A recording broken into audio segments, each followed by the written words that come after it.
when Bird was launched, actually a few blocks from where I'm sitting, I'm in Santa Monica now, Santa Monica, California, and Bird was born in this very small town. Correct. And, one morning you saw these electric scooters on the street and you could, oh, well, that's really interesting. But they were launched in a completely and utterly unregulated way. And there was no regulatory framework at all. So cities and city administrations were completely unprepared for this. Yeah.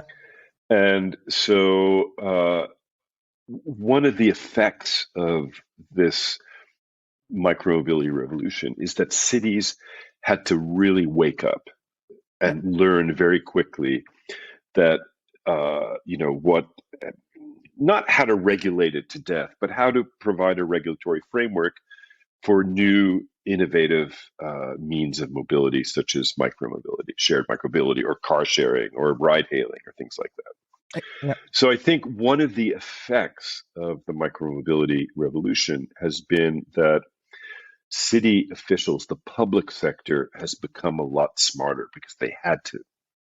They have to have a seat at the table. Micromobility, it's a public right of way that these private operators use. Exactly. And so it was really imperative for cities to think in a much smarter way. I mean, before, cities were extremely passive, and basically they concerned, let's make the traffic lights work, let's make a zebra crossing, we paint that, etc.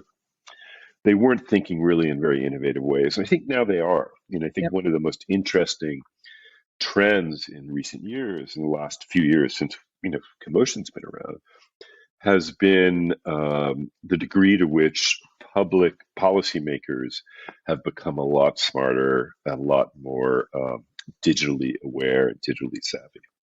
Yep. And I think we're only at the beginning of that trend. So yeah, exactly. And I think also the public sector is kind of like anticipating things that might be needed in the future. When I look at partnerships with Drover.ai for the safety, curbside and stuff like that, the public sector is already anticipating and already, making sure there are safety measures for these operators, right? So they really change the way they think, and they really think about the future now.